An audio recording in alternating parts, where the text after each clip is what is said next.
Bien, el tema que vamos a abordar ahora es transferencia de masa, que sería el tercero de las transferencias que vamos a analizar en esta materia. Acá en las imágenes que se muestran, un poco se las puse para reflejar distintas situaciones más o menos cotidianas en donde está presente alguna manera de transferencia de masa. En la primera imagen superior izquierda tienen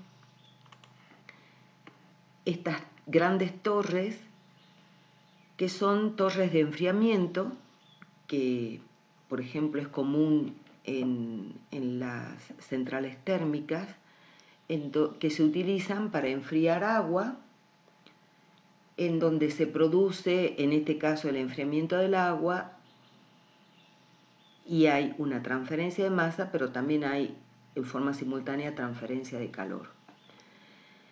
En la segunda imagen vemos un colorante que se agrega a un líquido transparente y se ve muy claramente inicialmente cuando cae, luego a medida que pasa el tiempo cómo esa coloración se va distribuyendo en todo el líquido hasta que luego de un tiempo generalmente bastante largo el color en el frasco es uniforme, está uniformemente coloreado, lo cual me está indicando que la concentración, o sea, esta es una manera muy visual para ver que en el momento inicial en el que se agrega el colorante tengo una zona de alta concentración del colorante que provoca o da lugar a que ese colorante se pueda ir moviendo a través del líquido y ocupando, digamos, mezclándose con el resto hasta lograr, como se ve en el último frasco, que todo el color es uniforme, lo cual representa que la concentración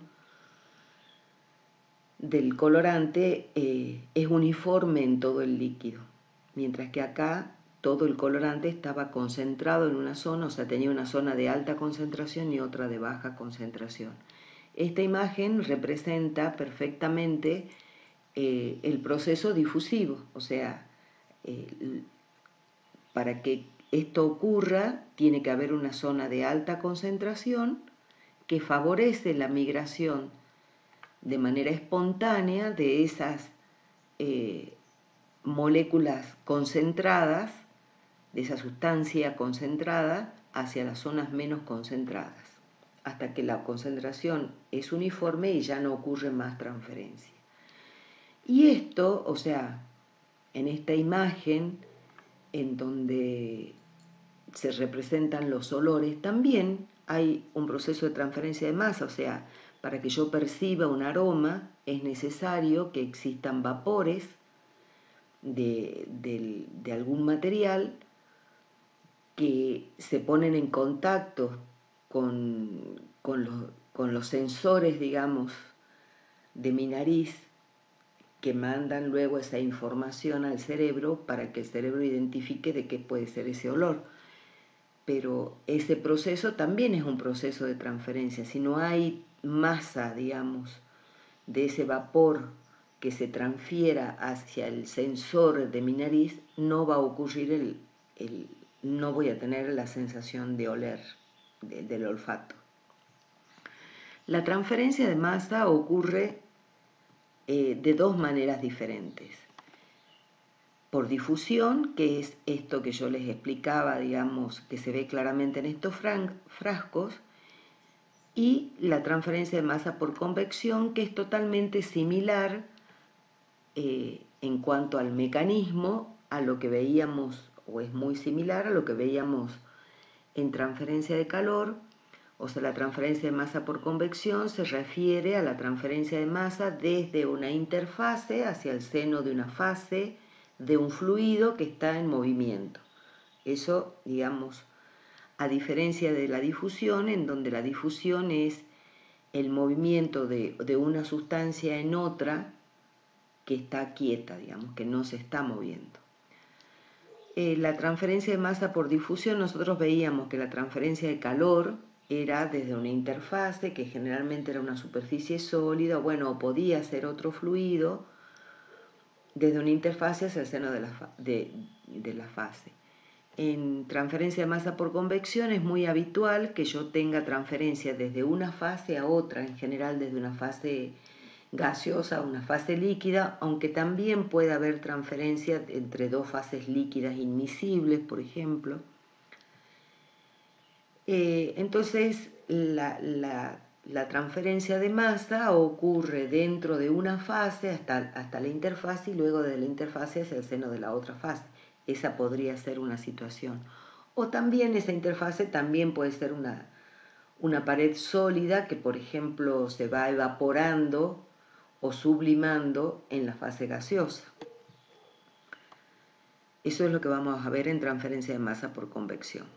Si analizamos difusión de masa, vamos a ver, digamos, el mismo esquema que ya vimos anteriormente, o sea, como una manera de explicar el proceso difusivo en sí.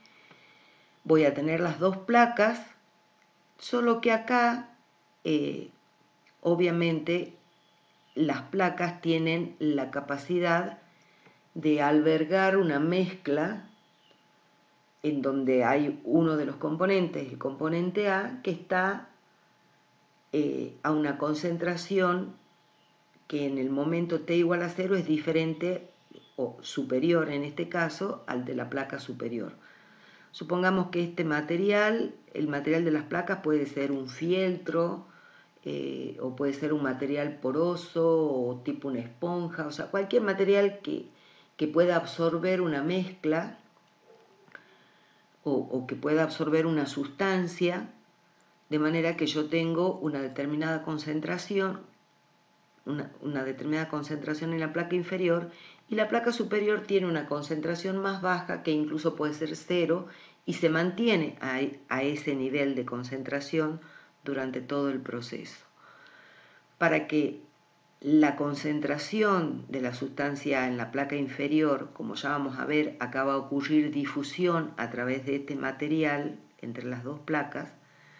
Para que la concentración de A en la placa inferior se mantenga constante, yo le tengo que agregar la misma cantidad de materia que va transfiriendo esa placa inferior para que la concentración permanezca constante.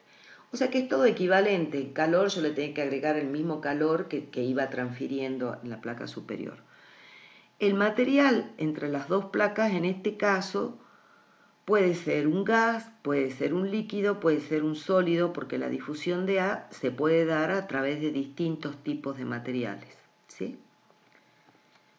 Entonces, en un tiempo posterior, ¿qué voy a observar? Supongamos que la concentración de la placa superior sea sea 0, digamos, esté seca. A medida que pasa el tiempo, yo veo que el componente A comienza a distribuirse en el material que existe entre las placas, hasta que a un tiempo lo suficientemente largo se establece un perfil. Cuando alcanza el estado estacionario se establece un perfil de concentraciones, en este caso, que varía entre las dos placas de esta manera. De vuelta, nosotros hacemos, o sea, la interpretación de este fenómeno que ocurre de manera natural permite establecer que la densidad de flujo, o sea, el flujo másico por unidad de área de la placa, que lo esquematizo como J, es proporcional a la diferencia de concentración sobre la separación entre las placas. De vuelta hacemos lo que hacemos siempre, reacomodamos esto de manera que me quede en forma de deltas, de concentración en este caso y de la variable i, y aparece una constante de proporcionalidad que en este caso es la difusividad de masa de A en B. ¿Sí? Fíjense que constante de proporcionalidad tiene dos subíndices, que siempre tienen que estar esos dos subíndices porque me tiene que indicar qué es lo que está difundiendo y a través de qué está difundiendo. Esta constante de proporcionalidad es una propiedad física que, a diferencia de la conductividad, no depende solamente del material que está entre las placas o de la sustancia A, sino que depende de la interacción entre ambos.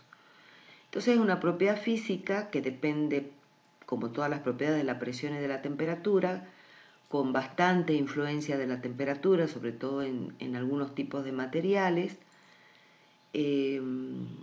menos influencia de la presión, y que, bueno, yo en este caso no puse valores ilustrativos como había puesto en convección, porque las tendencias de la difusividad, no hay una tendencia única, es como depende de ambos materiales, o sea, la difusividad depende de qué sea lo que está difundiendo y a través de qué está difundiendo. Entonces, un mismo componente A va a tener distintos valores de difusividad dependiendo que sea la sustancia B, C, D, a través de la cual difunda. Depende mucho de la naturaleza, digamos, de ambos componentes y de las condiciones de presión y de temperatura.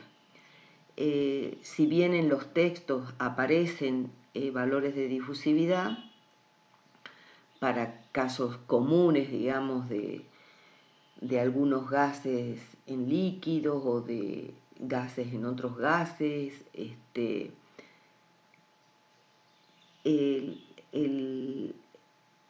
el valor de difusividad es un valor complejo de determinar y en muchas situaciones se lo tiene que determinar experimentalmente, específicamente para el caso que yo esté analizando, digamos.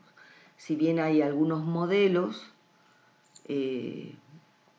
como les decía, como esto depende mucho de la interacción entre las moléculas, porque es una molécula que se está moviendo a través de otras moléculas, entonces depende de que sean polares o no, de los tamaños, de las formas, o sea, aparecen muchas variables y si bien hay algunos modelos, o sea, son modelos que están muy restringidos para determinados tipos de sustancias o determinadas condiciones. Esto, en definitiva, nosotros lo que llegamos acá es a un componente del vector densidad de flujo que representa y que queda representado por la ley de Fick, donde esta sería la manera de escribir la expresión para el componente de ese vector, el componente I. Esto sería la manera condensada, digamos, donde me aparece el gradiente de concentración. El signo menos tiene el mismo sentido que tiene siempre, o sea, depende, el signo menos va a aparecer siempre que este gradiente, esta derivada sea negativa, lo cual depende de cómo defina yo las coordenadas, ¿sí? O sea, en el caso en el que la transferencia ocurra en el sentido positivo de I, este gradiente va a ser negativo y por lo tanto tiene que aparecer el signo menos. Eso como ya habíamos visto. Hasta ahí vemos de que la manera de interpretar la difusión como mecanismo difusivo es exactamente igual a lo que ya habíamos visto en los otros dos tipos de mecanismos, cantidad de movimiento y calor, con la ley de Newton y la de Fourier.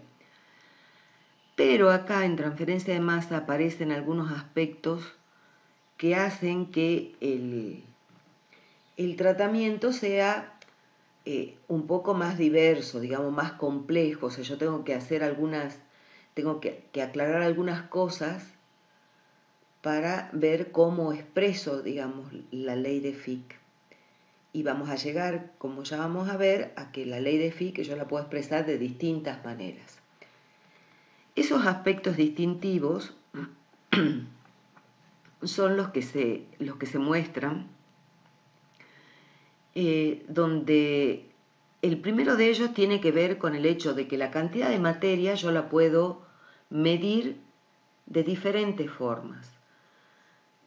Básicamente de dos formas principales, y es que yo puedo medir la cantidad de material de una determinada sustancia, midiendo la masa de esa sustancia o midiendo la cantidad de moles de esa sustancia. Las dos formas son válidas para medir la cantidad. Entonces ya ahí me aparecen, eso da origen a que yo tenga distintas maneras de expresar la concentración de masa, ¿sí? Por otro lado, yo les mencionaba de que es muy común que se analicen casos en donde ocurre transferencia desde el seno de una fase hacia el seno de la otra fase y que tengo una interfase. Esto sería equivalente a paredes compuestas en transferencia de calor. Tenía una pared que tiene una determinada conductividad, que está en contacto con otra, que tiene otra conductividad y el calor, digamos, la energía se transfiere a través de esas dos paredes. Bueno, acá sería similar, tengo un flujo de masa que atraviesa una fase, que atraviesa otra. Pero ¿cuál es la gran diferencia?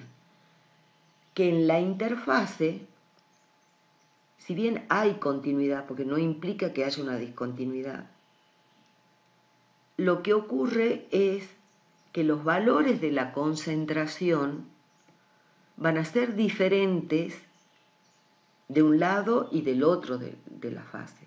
Supongamos, si yo tengo un gas en contacto con el líquido y hay una sustancia A que se está transfiriendo desde el seno de la fase gaseosa, o sea, desde el seno de la fase gaseosa al seno de la fase líquida.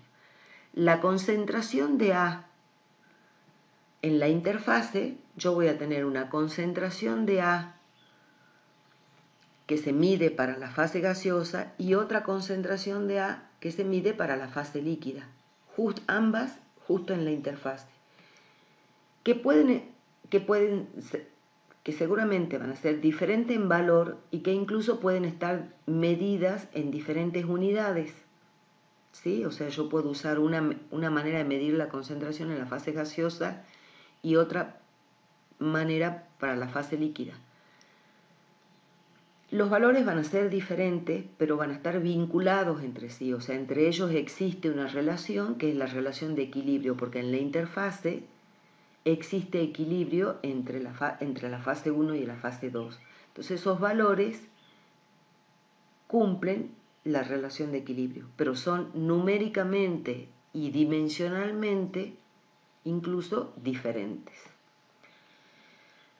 Por otro lado, como yo les comentaba en la primera diapositiva, es común que cuando hay transferencia de masa también haya transferencia de calor, porque si yo tengo un flujo de masa que ocurre y hay además del gradiente de concentración, hay un gradiente de temperatura, esa masa va a tener un contenido energético diferente cuando entra que cuando sale. Entonces hay asociado en muchos casos transferencia de calor a la transferencia de masa. Otra cuestión es que nosotros acabamos de explicar cómo ocurre la transferencia de masa por difusión cuando lo que provoca o la fuerza impulsora para que ocurra esa migración de las moléculas, esa difusión, es un gradiente de concentración. Eso está, digamos, explicado, representado por la ley de Fick, que recuerden es una ley fenomenológica, y que se conoce también como difusión ordinaria. O sea, hay un flujo de la sustancia A debido al gradiente de concentración que existe de esa sustancia A. ¿Tá? Pero resulta que también pueden haber flujos difusivos, o sea, puede haber migración de la sustancia A, aun cuando no existan gradientes de concentración. Y eso es lo que ocurre, por ejemplo, en la difusión térmica. Obviamente, cuando existe un gradiente de temperatura, se puede provocar un flujo difusivo. Eso se conoce como efecto Soret, y no es que ocurra con todas las sustancias. Con algunas sustancias, ni tampoco va a ocurrir siempre, también depende de la magnitud del gradiente de temperatura, pero digamos, algunas sustancias son susceptibles a esos gradientes de temperatura y se usa ese principio para separar, digamos. O sea, aplico un gradiente de temperatura y de esa manera favorezco que una sustancia fluya o difunda desde la parte más caliente a la parte más fría o viceversa, ¿sí? Eso, digamos, la aplicación, una de las aplicaciones más conocidas es la separación de isótopos. Los isótopos son, digamos, el isótopo, el uranio, por ejemplo, tiene muchas versiones en donde cambia el número de electrones. Entonces son muy difíciles de separar de otras maneras porque la diferencia entre las moléculas es prácticamente indistinguible en otros procesos de separación. Entonces ahí se puede aplicar o se aplica este principio, digamos. Otro caso ocurre cuando yo someto una mezcla a un gradiente de presión, como ocurre en una centrifugadora. Entonces eso permite que se separen componentes, o sea, se provoca un gradiente de presión que me favorece la separación de componentes de acuerdo a su tamaño o a su peso específico, digamos, se va separando. Ahí tampoco lo que origina ese flujo difusivo es un gradiente de concentración, sino que es un gradiente de presión.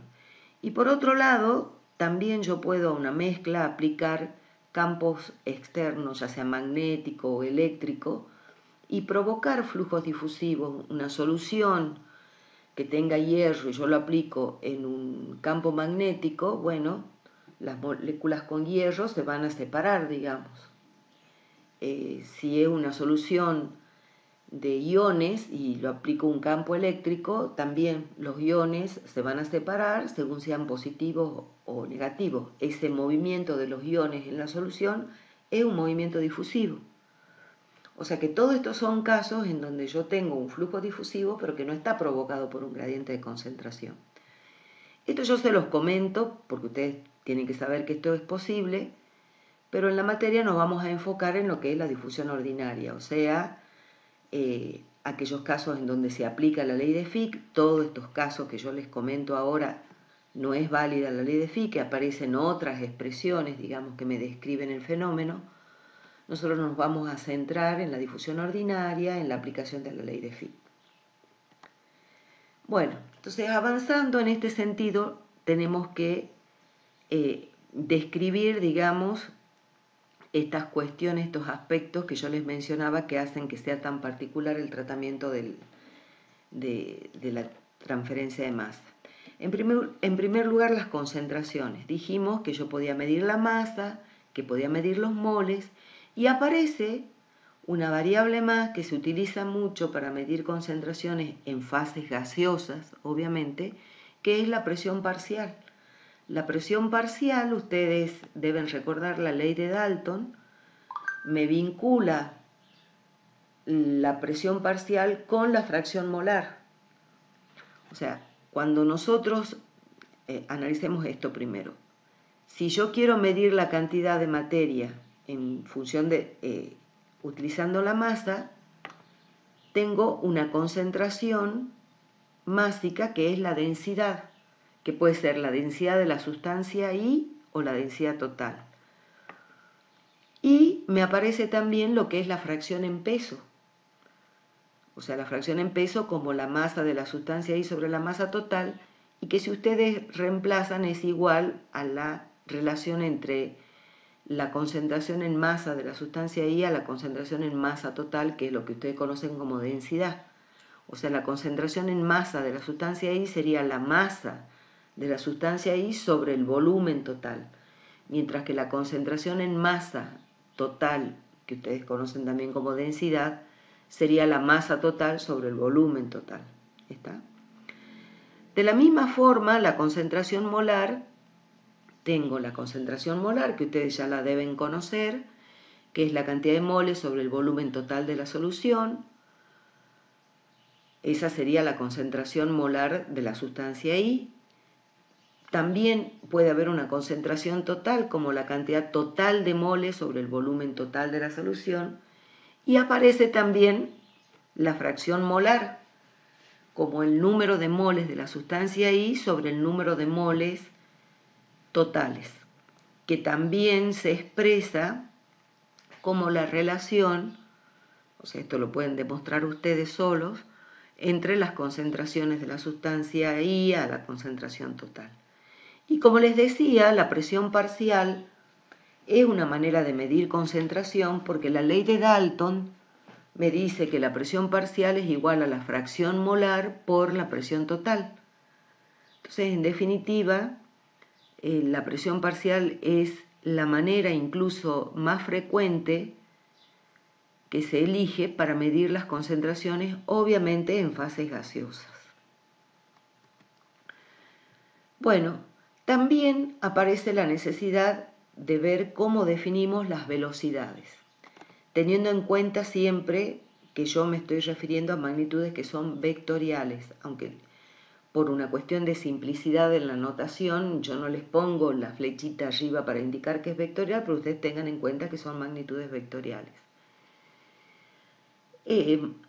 A diferencia de los casos anteriores, cuando veíamos transferencia de cantidad de movimiento o transferencia de calor, nosotros hablábamos de un fluido, y para nosotros el fluido o era una sustancia pura o era una mezcla, pero que tenía composición uniforme. O sea, podía ser una mezcla multicomponente, pero donde la concentración era la misma en todos lados. Acá estamos analizando situaciones en donde tenemos mezclas que de entrada para que haya transferencia de masa tiene que ser multicomponente, pero además existen gradientes de concentración, por lo menos de algunos de esos componentes, ¿sí?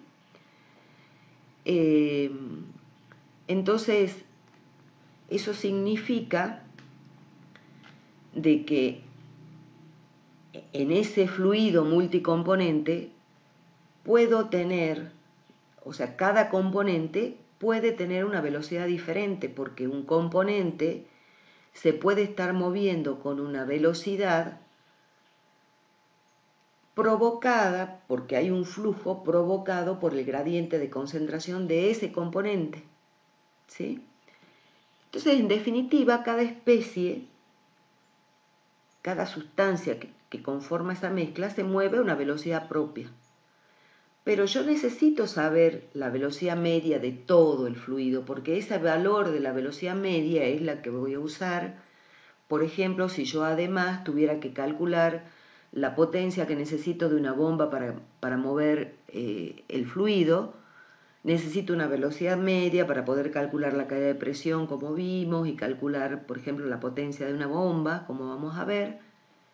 Entonces necesito saber una velocidad media para establecer para todo el fluido. La manera de medir esa velocidad media para todo el fluido va a depender de la manera, o sea, yo lo tengo que ponderar.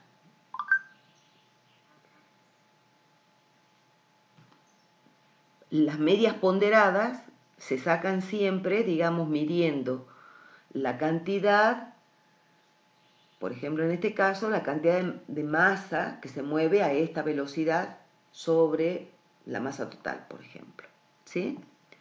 Pero como hemos visto que la masa la puedo medir en masa o en moles, yo puedo promediar o ponderar esa velocidad media midiendo la cantidad en masa o en moles. Bueno, esta animación es para que ustedes vean de que, bueno, cada sustancia se puede mover con su, o sea, un poco como para visualizar mejor de que cada sustancia se puede mover con su propia velocidad. Entonces yo voy a sacar un promedio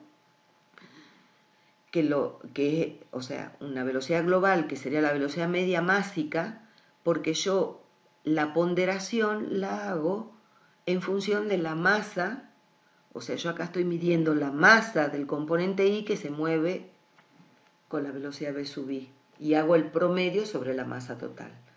O puedo medir las cantidades en moles y hago el promedio sobre la cantidad total de moles. Entonces tengo distintas velocidades medias molares. Acá la rayita aparece porque son velocidades promedios. Y aparecen, fíjense, que cuando es velocidad media molar, para distinguirla, digamos, le pongo el asterisco. Pero a mí me puede interesar además estas velocidades medias, es la velocidad con la que se mueve todo el fluido. Pero yo también puedo, necesito, no es que puedo necesitar, necesito saber la velocidad con la que difunde una sustancia. O sea, yo voy a tener una velocidad media con la que se mueve todo el fluido, pero se puede observar de que una sustancia se va a mover con una velocidad propia que es diferente a la velocidad con la que se mueve todo el fluido. Esa velocidad propia, digamos, diferente con respecto a la velocidad media global, es lo que se conoce como la velocidad de difusión. Una sustancia que no esté difundiendo, sino que simplemente se mueva con el flujo global, no va a tener velocidad de difusión, ¿sí? Va a aparecer esa velocidad de difusión cuando esa sustancia se esté moviendo porque está difundiendo dentro de la mezcla.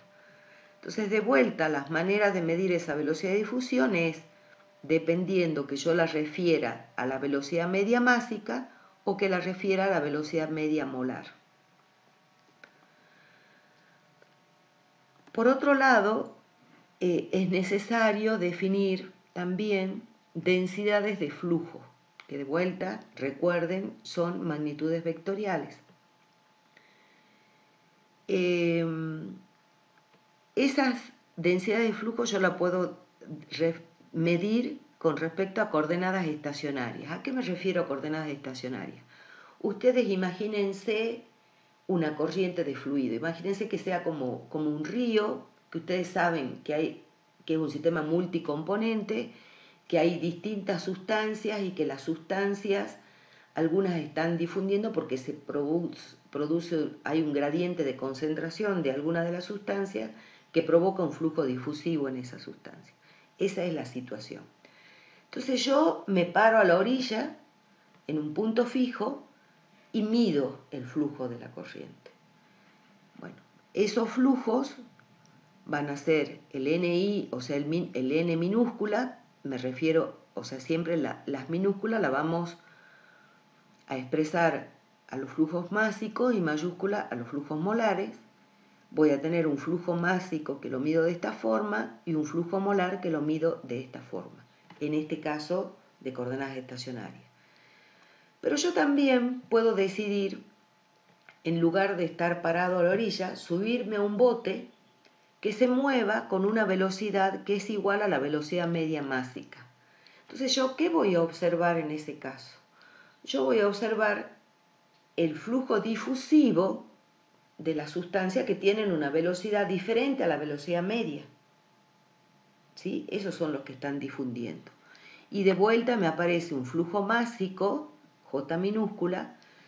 Los flujos difusivos siempre lo vamos a identificar como Jotas, ¿sí?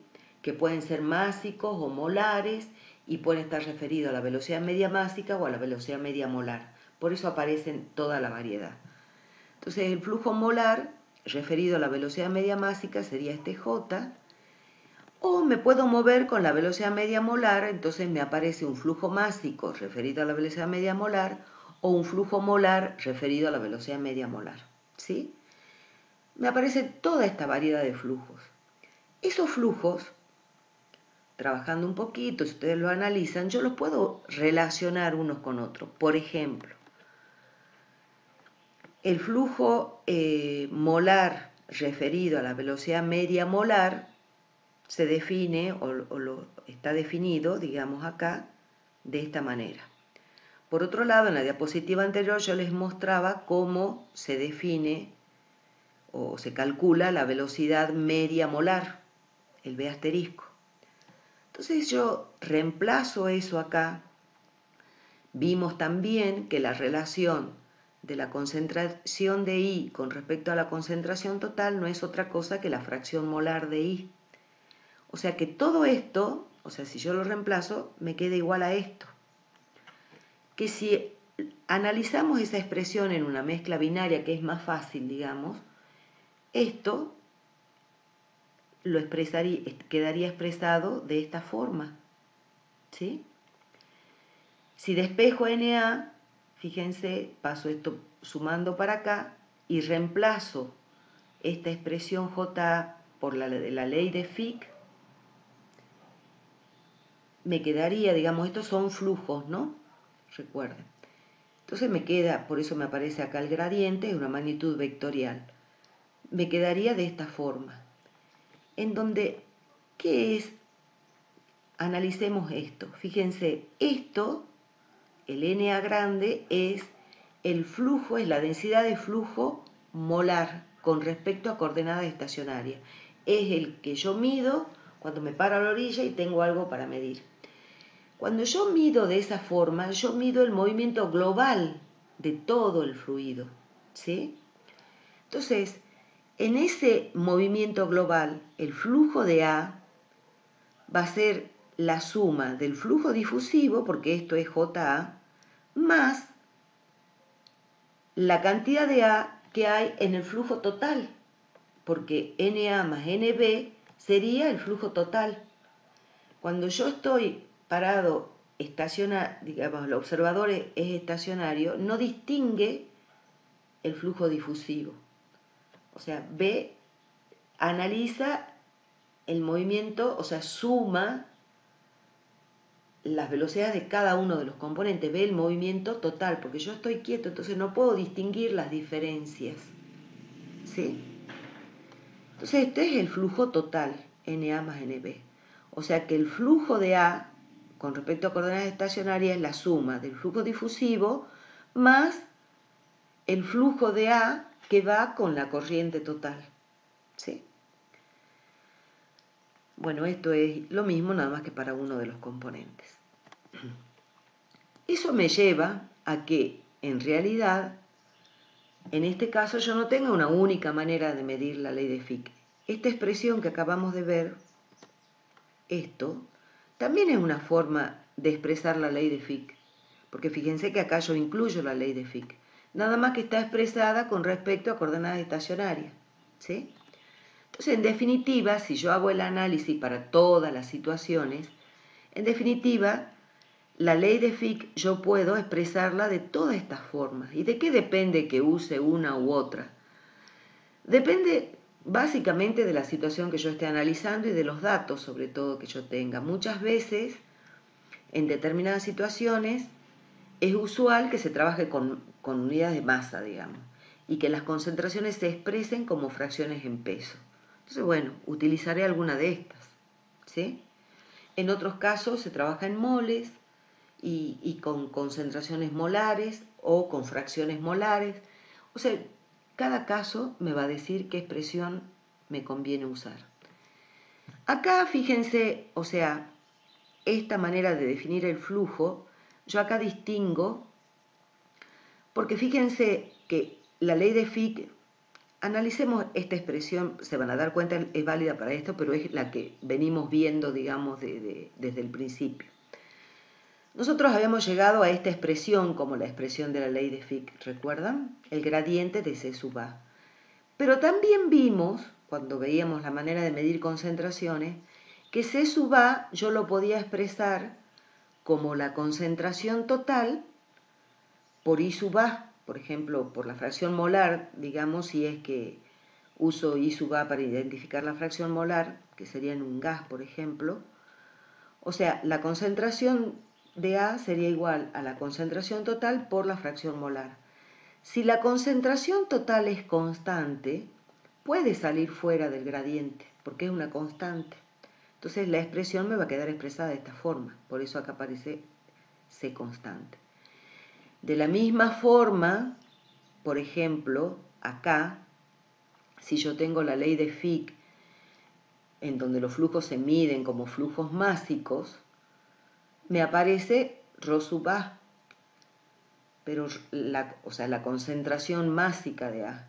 Pero es el Rho sub A, habíamos visto que yo lo podía expresar como la densidad total por la fracción en pesos.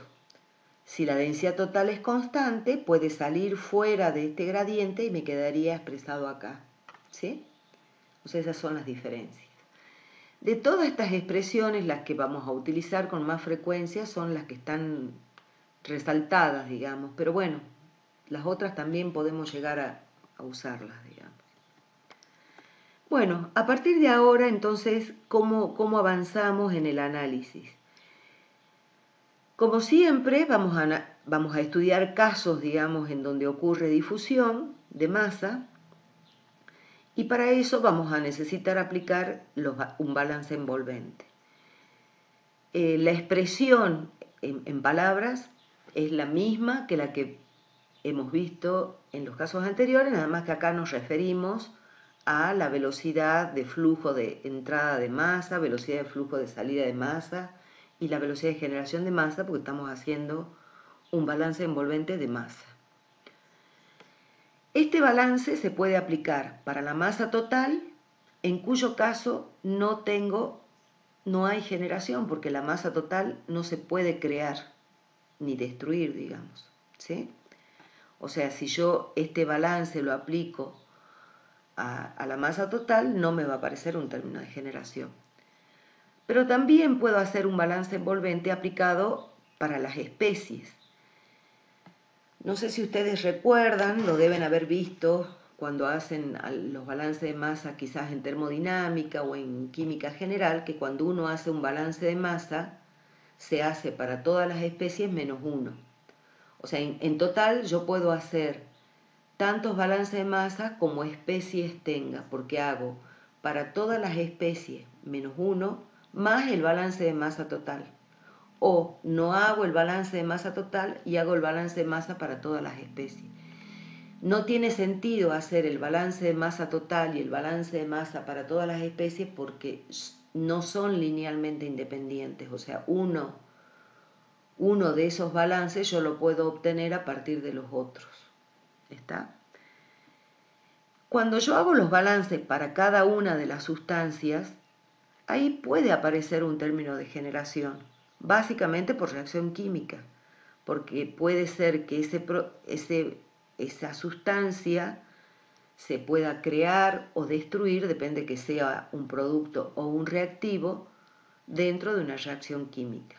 Pero nosotros en el ámbito de esta materia no vamos a analizar casos con reacción química, por lo tanto, los balances que nosotros vamos a analizar, el término de generación es nulo.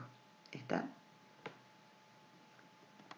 Bueno, el primer ejemplo que vamos a ver es el caso de difusión a través de una película gaseosa estancada, en donde se considera que esa película gaseosa está a presión y temperatura constante. Este caso lo podemos esquematizar, digamos, a través de esta figura, en donde tengo un depósito que tiene un componente líquido puro que se pone en contacto con un gas que está circulando de manera tal que llena, digamos, toda esta columna de gas, de ese gas B, pero ese gas B es insoluble en A, o sea, no se está absorbiendo en el componente A. El componente A se evapora, o sea, el componente A pasa a la fase vapor, y cuando está en la fase vapor difunde a través del gas B. O sea, en realidad va a ser una mezcla de A y B, digamos, porque como voy a tener A que está difundiendo a través de B, va a ser una mezcla de A y B. Perdonen, acá está expresado, digamos, al revés, en el balance está bien, pero acá entra en Z y sale en diferencial de Z. Ya lo voy a corregir en la presentación que le suba a la plataforma. Esto entra en Z y sale en Z más diferencial de Z. Entonces yo voy a tener, obviamente acá yo me doy cuenta que voy a tener una concentración mayor de A cuando más cerca esté del líquido y que la concentración de A va a ir disminuyendo a medida que me aleje. Entonces el flujo de A va a ser en el sentido que indican las flechas. Va a estar entrando A en Z y saliendo en delta más delta de Z, así como lo expresa el balance. Si a eso, como hacemos siempre, lo divido, esto es flujo, por eso pongo el producto de N, que es una densidad de flujo, de NA, por el área de flujo. A todo eso lo divido en A delta de Z, tomo el límite cuando delta de Z tiende a 0, y ¿a qué voy a llegar? A que la derivada de NA en la dirección Z con respecto a Z es 0, lo cual implica que el NAZ es constante. A esto yo lo reemplazo por la ley de Fick, por una de las formas de la ley de Fick que acabamos de ver, y me queda esta expresión, ¿sí? Este es un sistema binario, o sea que tengo NA y NB. Si yo hiciera el mismo balance, o sea, el mismo análisis, nada más que en lugar de considerar A, considero B, voy a llegar exactamente a la misma expresión, o sea, a la derivada de NBZ con respecto a Z igual a 0, lo cual implica que NB es constante. Pero en las hipótesis que planteamos para esta situación dijimos que el componente B no se solubiliza en el líquido A. Por lo tanto, si no se mezcla, digamos, si no se absorbe en el líquido A, el flujo de B a través de Z1, digamos, a través de esta interfase, va a ser 0, porque no se solubiliza, no puede absorberse en A. Y si el flujo de B en Z igual a Z1 es 0, pero además el flujo de B es constante, va a ser 0 en toda la película. Yo llamo la película a toda esta columna de gas. Por eso se llama película estancada. El gas, por un lado, no está fluyendo y por otro lado, no fluye, no se absorbe en el componente A. Entonces NB es 0. Si yo reemplazo NB0 acá y trabajo, digamos, con esto, yo a esto lo puedo expresar de esta forma, o sea, esto se me va, paso esto para acá, saco este factor común NAZ, me queda esta expresión, separando variables e integrando entre estos límites, a esa expresión la voy a llamar 1, llegamos a esta expresión, que surge de integrar esto. La concentración I sub A1 es la que existe en Z igual a Z1, la concentración I sub A2 la que existe en Z igual a Z2. Normalmente, o sea, acá justo en la interfase lo que ocurre es que la concentración I sub A, justo que sería I sub A1, justo en la interfase, es la que corresponde al equilibrio líquido-vapor de A. Porque acá voy a tener, o sea, ahí el vapor que está en contacto con el líquido va a estar saturado de A, ¿sí? Entonces ese dato yo lo voy a sacar, normalmente lo voy a sacar de una tabla de líquido saturado, o sea, me dará la presión de saturación, ¿en qué condiciones? A la condición de como es saturación, o a la de presión o la de temperatura, digamos, ¿sí?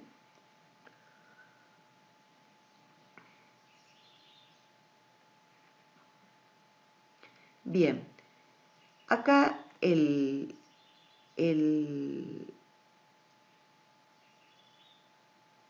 fíjense, me aparece, o sea, al resolver esta integral, esto es un sistema binario porque tengo el componente A y el componente B, y se cumple entonces que la fracción molar de A, o sea, I sub A más I sub B, es igual a 1.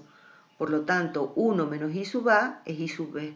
Entonces lo que hago es reemplazar, digamos, esto, ¿sí?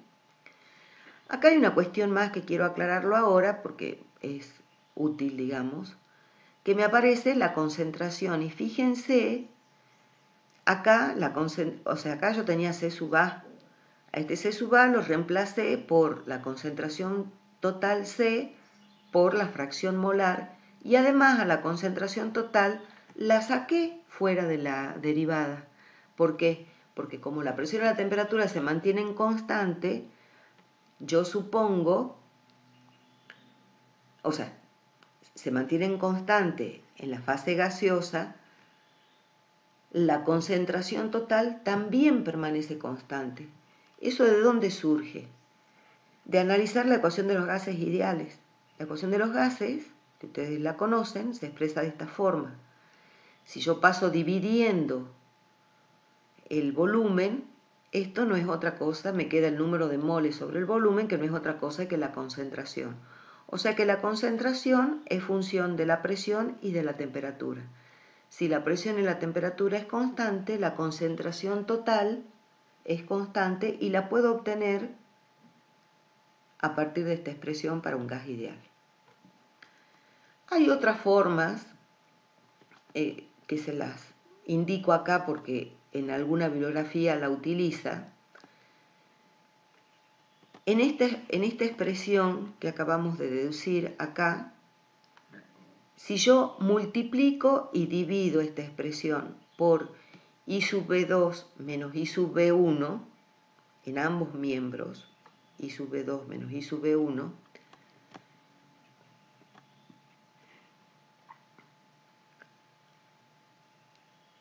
y defino un I sub B medio logarítmico como I sub B2 menos I sub B1 sobre el logaritmo de I sub B2 sobre I sub B1, entonces al flujo lo puedo expresar en función de esa concentración media logarítmica, ¿sí? De igual manera, yo puedo reemplazar, sabiendo que la presión P sub B yo la puedo expresar como I sub B por la presión total, y reemplazando además la concentración total por P sobre RT, como acabamos de ver para los gases ideales, reemplazando en la expresión que habíamos obtenido anteriormente, puedo expresar el flujo en función de las presiones parciales y me aparece de vuelta esta presión media logarítmica.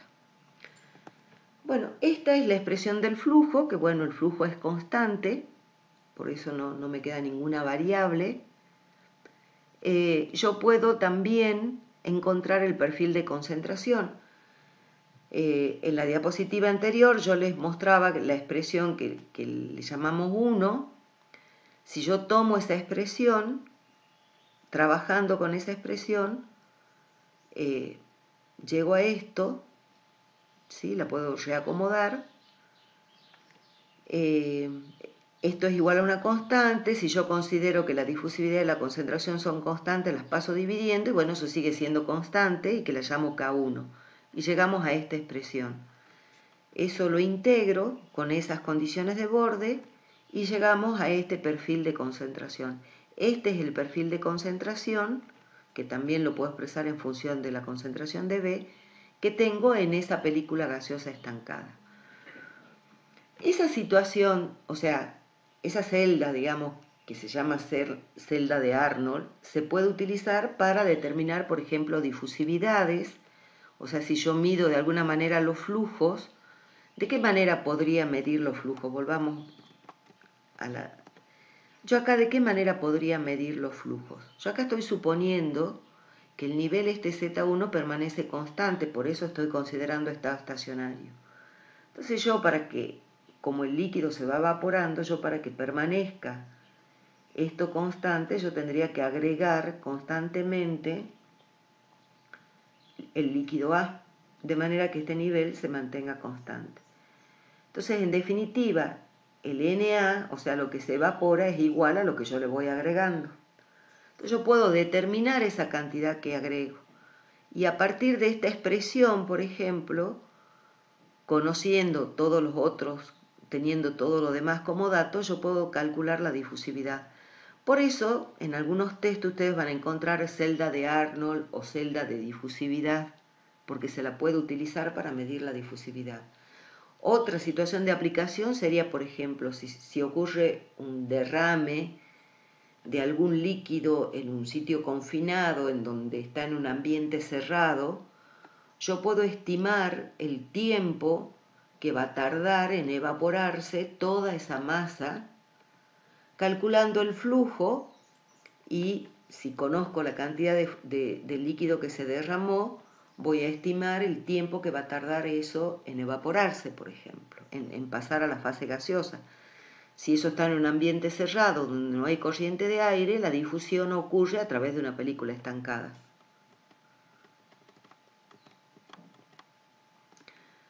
Bueno, otra manera es cuando a este mismo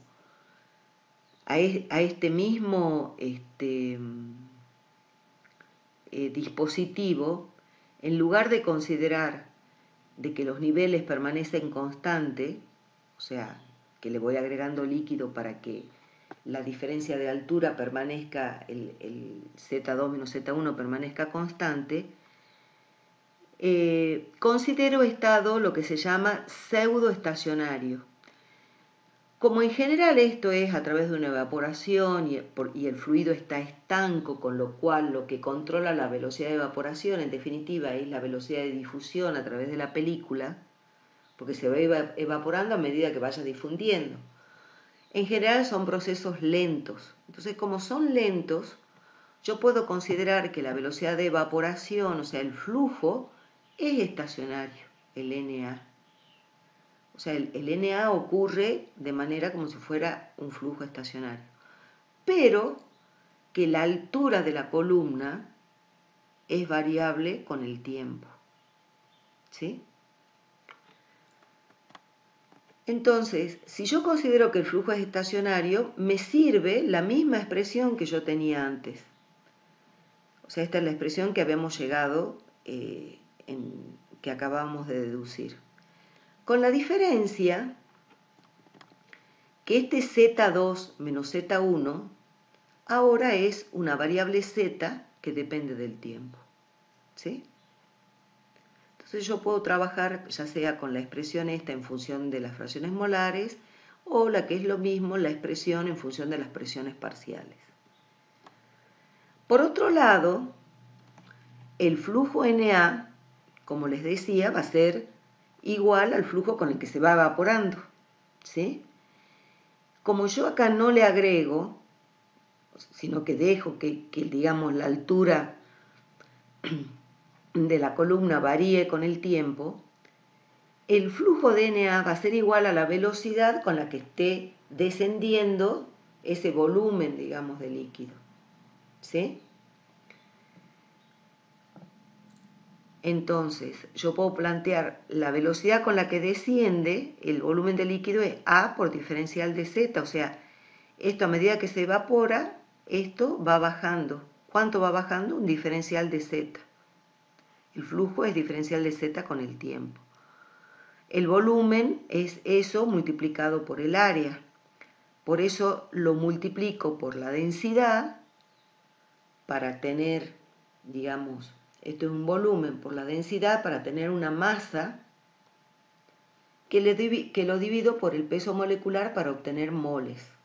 Entonces, esto en definitiva me representa el flujo de A, que es igual a esto, ¿sí? A NA por el área.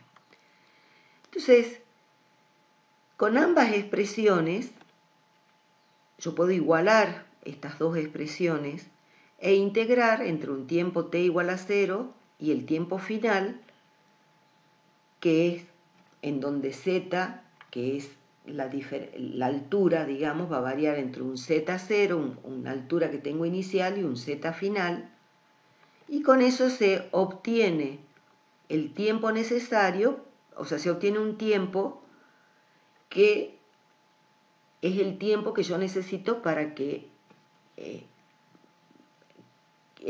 digamos, es el tiempo en el que va a variar una determinada altura esa columna.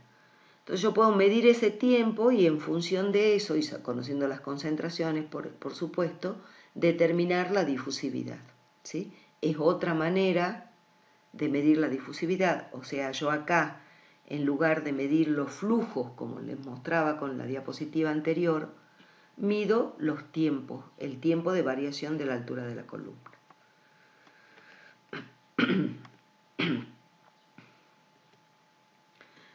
Otro caso en donde puede ocurrir difusión es lo que se conoce como contradifusión equimolar. Es cuando equimolar, vamos a analizar la equimolar, pero no siempre va a ser equimolar.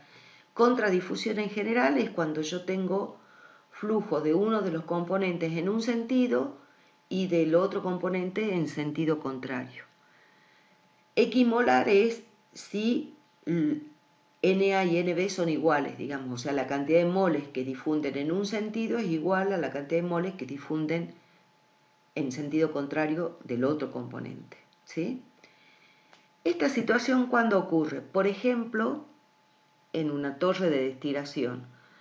Las torres de destilación son equipos industriales, son operaciones industriales, y las torres tienen platos, digamos, o sea, las torres, en las torres entra una mezcla líquido-vapor a alta temperatura en general, y bueno, los componentes más livianos se van para arriba y los componentes más pesados se van para abajo. Y en toda la torre es como una columna, digamos. En toda esa columna hay bandejas puestas separadas, digamos, a una cierta distancia, y son bandejas perforadas. En cada bandeja se acumula líquido, digamos. Ese líquido es la mezcla de los componentes que se quieren separar. Entonces, a través desde esa mezcla va a haber un flujo del componente más liviano que se va para la parte de arriba, porque se evapora, digamos, y el componente más pesado que no se evapora, que se va para abajo. Ese sería un caso en donde yo tengo contradifusión. Dentro de la columna no hay circulación de aire, por lo tanto, la sustancia, ya sea la que va para arriba o la que va para abajo, tiene que difundir o moverse a través de un gas que también está estanco, digamos. También hay una película estancada acá, ¿sí?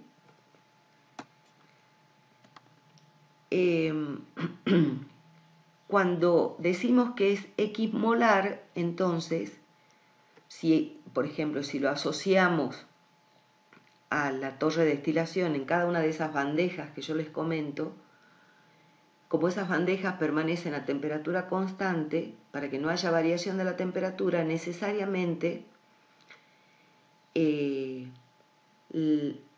por cada molécula que se evapora, se gasta una determinada, o sea, una determinada cantidad que se evapora, consume una determinada cantidad de energía, ¿sí? Que es la que necesita para evaporarse. Y los que condensan, porque puede haber vapor en el ambiente que condensa, digamos, porque es más pesado, entrega una determinada cantidad de calor. Para que se mantenga la temperatura constante, la cantidad de calor que consume para evaporarse tiene que ser igual a la cantidad de calor que entrega cuando se condensa. Si los calores latentes de ambos componentes son más o menos iguales, entonces se van a evaporar la misma cantidad. O sea, lo que libera la masa que se condensa, supongamos que se condensan 3 moles, como la cantidad de calor liberada para esos 3 moles, o sea, que es el lambda de vaporización en definitiva, es prácticamente igual porque tienen el mismo lambda, digamos, que necesita el otro componente para evaporarse, se van a evaporar también 3 moles. Entonces en ese caso habría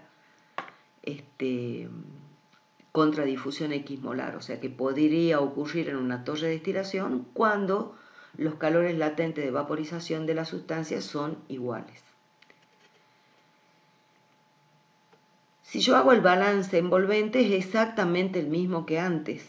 Si yo hago el balance envolvente para el componente A, me queda exactamente la misma expresión, con la diferencia que Na y Nb en este caso se anulan porque Na es igual a Nb.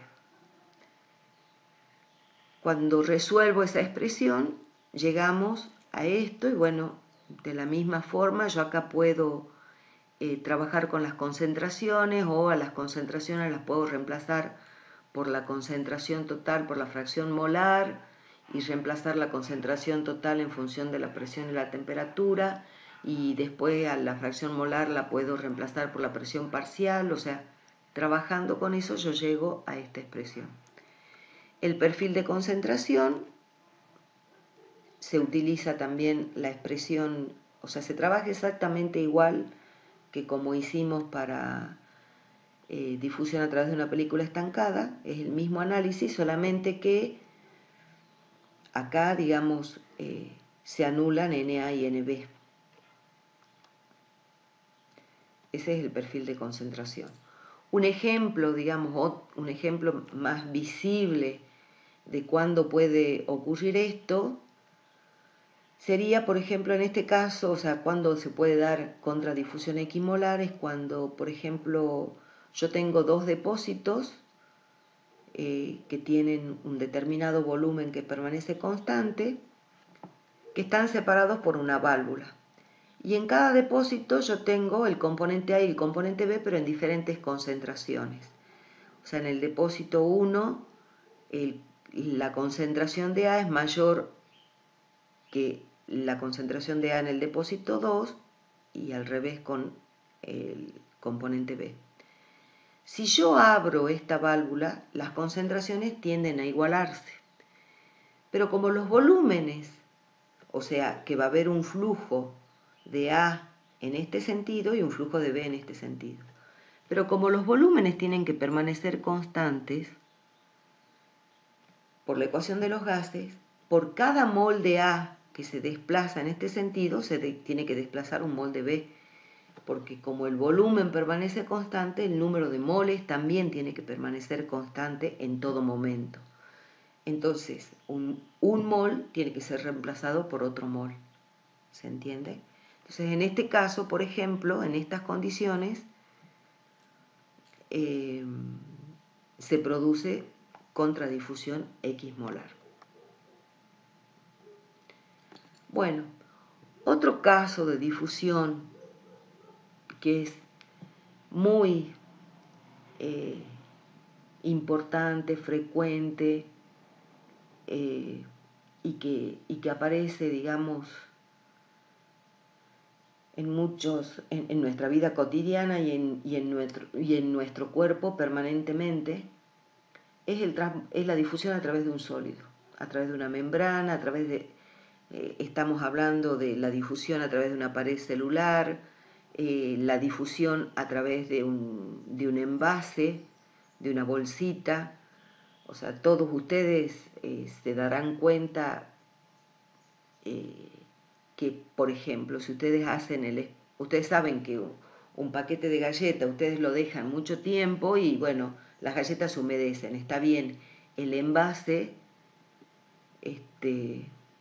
pueden haber envases que sean más o menos herméticos que otro. En general, un envase no es 100% hermético, pero aún si ustedes hicieran la prueba con un envase que se encargan de hacerle un sellado por termofusión, o sea, lo más hermético, pero supongamos que sea una bolsa de polietileno, ¿sí? O de algún plástico cualquiera, lo envuelven lo más, y ustedes suponen que está herméticamente cerrado. A eso lo dejan un determinado tiempo, que será largo, lo que sea. Se va a notar que, y había una galleta dentro, esa galleta va a terminar humedeciéndose lo mismo, ¿sí? ¿Por qué? Porque el vapor de agua que hay en el ambiente puede difundir a través del material.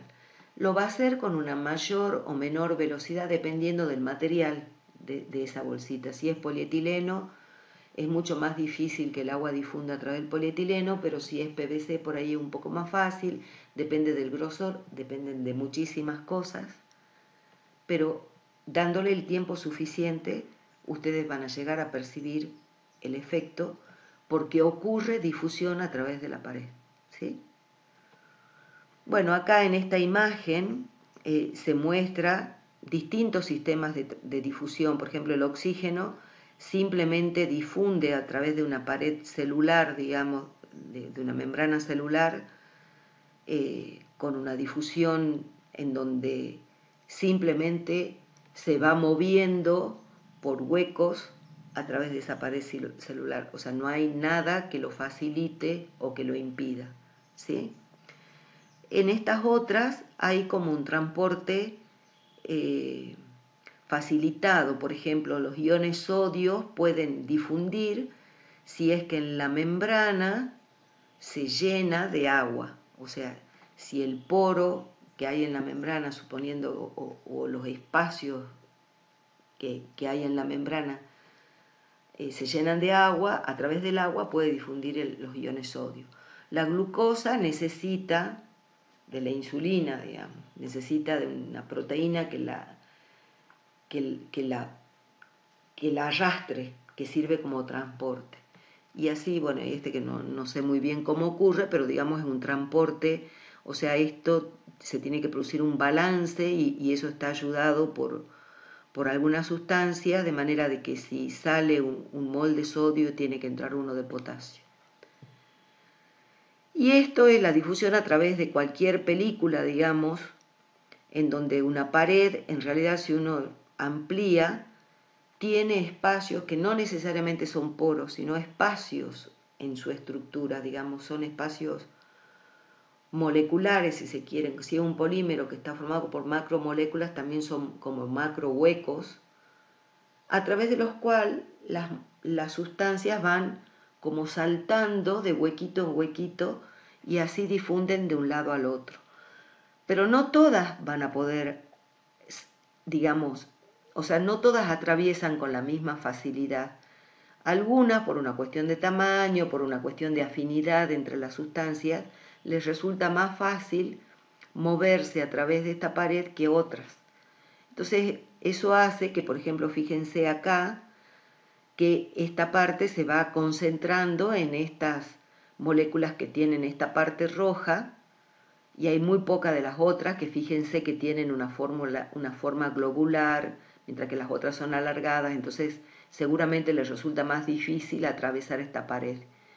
Alguna atraviesa, pero en mucho menor proporción. Entonces yo logro a través de esto, por ejemplo, esto podría ser un ejemplo de cuando yo utilizo este tipo de membrana o este tipo de paredes para lograr una separación. O sea, yo acá voy a obtener una solución concentrada en estas moléculas que tienen esos puntitos rojos. Entonces estos son casos muy frecuentes, digamos, la difusión a través del sólido. Esto lo puedo esquematizar de esta manera, o sea, esta es la pared en donde tengo una concentración. Acá la concentración, fíjense, la estoy expresando en fracción en masa. Una concentración, bueno, fracción en masa o fracción en mole. Yo acá, en lo que quieran, digamos, pero o sea, yo supongo que tengo flujo en este sentido, en el sentido positivo de la z, entonces la concentración en esta cara del sólido tiene que ser mayor que en la otra cara. Hago o defino una envoltura, como hacemos siempre, y planteamos el balance. Acá, cuando yo planteo el balance, lo único que tengo es flujo difusivo, o sea, si hago el balance voy a tener un JA entrando en Z, saliendo en Z más diferencial de Z, y yo llego, o sea, si hacen el balance va a ser igual a los que ya vimos, el J va a ser constante, y aplicando la ley de Fick, yo llego, o sea, reacomódenlo a esto, puedo llegar a esta expresión para medir el flujo, no la densidad de flujo sería J. Fíjense que acá yo uso el J, ¿no? O sea, porque el J chiquito, porque estoy midiendo flujos másicos, porque la concentración está en unidades de fracciones en peso, de fracciones de masa. Entonces, el flujo másico, que es lo que normalmente llamamos MA, va a quedar expresado de esta forma. Y de vuelta, yo a esto lo puedo asociar a un circuito eléctrico, ¿sí? Exactamente igual que antes, en donde la difusión, en realidad en los otros también, nada más que acá, bueno, se utiliza más y es más gráfico, digamos, yo también podría hacer la asociación al circuito eléctrico en la difusión a través de la película estancada, digamos. Pero bueno, no es tan clara acá como en las otras como en este caso. Entonces acá me aparece la resistencia equivalente. Y fíjense que acá en la resistencia queda claramente evidenciado que la resistencia a la difusión va a ser proporcional al espesor de la pared. Cuando mayor es el espesor va a haber más resistencia.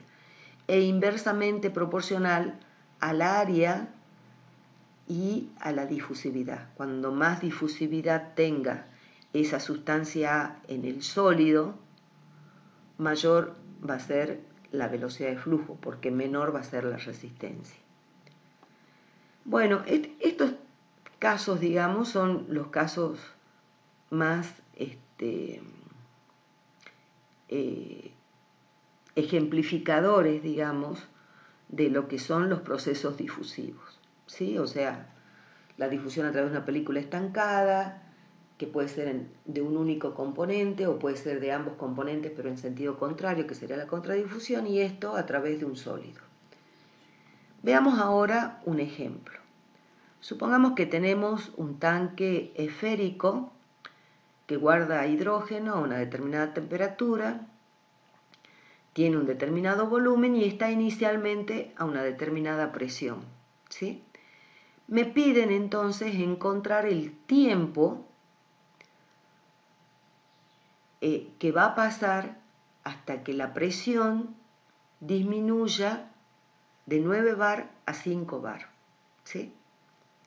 Me dan una expresión de la difusividad en función de la temperatura y un valor de la concentración. Fíjense, este valor de la concentración en la cara anterior es un valor que es bastante importante, digamos, cuando es en sólido, que se llama la solubilidad, o sea, es la solubilidad del componente A en el sólido.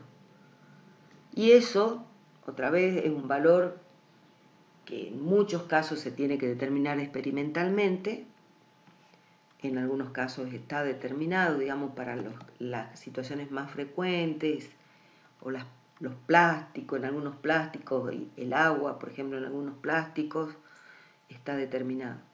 Entonces, acá el valor que yo tengo en la cara anterior es la solubilidad de la sustancia A en el sólido. Entonces, acá en el ejemplo me dicen de que el hidrógeno se absorbe siguiendo esta relación, ¿sí? Esta sería la concentración que yo tengo en la cara anterior, digamos, del sólido. En este caso sería la concentración que yo tengo en la pared interna del tanque que está en contacto con el hidrógeno, ¿sí? O sea, yo supongo que la pared interna del tanque está saturada de hidrógeno. ¿Está? Bueno, esa concentración de saturación depende de la presión y de la temperatura a través de esta expresión. ¿Está? Bueno, acá, como el espesor, en algún lado, ¿dónde está? El espesor de la pared es de 2 milímetros. Ya vamos, me dan el volumen, con eso puedo sacar yo al radio, pero digamos la relación del espesor al radio, hay un orden de magnitud de diferencia, o sea, es muy chiquito el espesor. En esos con respecto al radio, en esos casos yo puedo, digamos, tomar como válida una expresión que se deduce para geometría plana, la puedo usar porque la curvatura es muy baja, digamos. ¿Está? Bueno, con los datos que me da el problema y, digamos, datos que saco de tabla, determino que la difusividad del acero, como tengo el dato de la temperatura, me da ese valor. La solubilidad del hidrógeno en la pared interna va a quedar expresada en función de la presión, porque la presión es variable. La presión va a ir disminuyendo con el tiempo. Yo puedo considerar que la concentración de hidrógeno en la cara externa del tanque es 0, porque si yo supongo que ese tanque está abierto a la atmósfera, la cantidad de hidrógeno que puede haber en el aire es bajísima. Entonces, eso es lo que yo puedo sacar de los datos del problema. Por otro lado, calculo, digamos, conociendo el volumen y conociendo la relación del volumen de una esfera, saco el valor del radio y voy a sacar esta relación A sobre B, porque después la vamos a necesitar, en función del radio. También vamos a ver que en la expresión, acá vamos a usar la ley de Fick, en la expresión de la ley de Fick me aparece la densidad total, ¿se acuerdan? O sea, si la densidad es constante, que yo la puedo considerar, acá, ¿qué densidad es? Es la densidad total de la mezcla. ¿Cuál es la mezcla? El hidrógeno más el acero. Esa es la mezcla, porque es el hidrógeno difundiendo a través del acero. Entonces, la densidad total yo la puedo considerar constante y además igual a la difusividad, a la densidad del acero, porque la cantidad de hidrógeno que puede tener, que puede albergar el acero es bajísima. No le va a cambiar eso su densidad, además el hidrógeno es un gas sumamente liviano, entonces la densidad es prácticamente, no es prácticamente, es la del acero, que la sacamos de tabla y es igual a este valor. Y por otro lado, yo voy a necesitar, como vamos a ver, la constante de los gases, que es este valor, o sea, expresado en bar. El bar es un bar es aproximadamente una atmósfera, o sea que es la unidad, el valor de la constante de los gases que uno genera, por lo menos yo, es la única que me acuerdo, y las demás, si necesito en otras unidades, las tengo que sacar de tabla. Bien, entonces esos son los datos que voy a usar. Lo primero que les decía es de que, bueno, vamos a suponer que es válida la geometría plana. Nosotros acabamos de llegar a la expresión que me permite calcular el flujo másico a través de una pared plana. Como el W2, digamos, el W de hidrógeno en la pared 2 es 0, me queda esto nada más. Esto es lo que teníamos escrito. Y el flujo no es otra cosa que la variación de la masa de hidrógeno con el tiempo.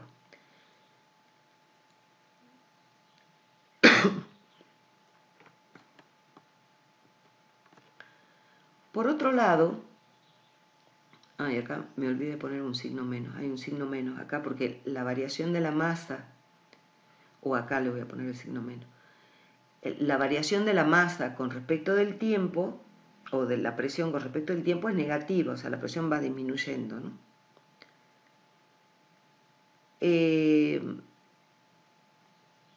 Si reemplazamos, digamos, si en la ecuación de los gases yo multiplico en ambos miembros por el peso molecular, me va a aparecer el producto del número de moles por el peso molecular, que no es otra cosa que la masa.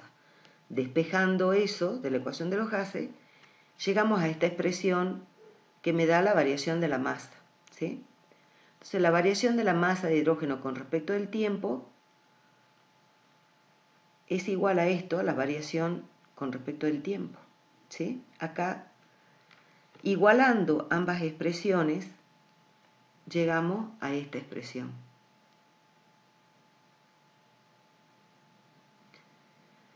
O sea, yo reemplazo esto con esto, donde voy reemplazando, digamos, la concentración de hidrógeno en la cara 1 por el producto de K por P a la 1 medio, o sea, K es esta constante, simplemente para, o sea, esto lo pueden igualar a K por P a la 1 medio, y bueno, todos estos valores, la difusividad la tengo que reemplazar por el valor que obtuve,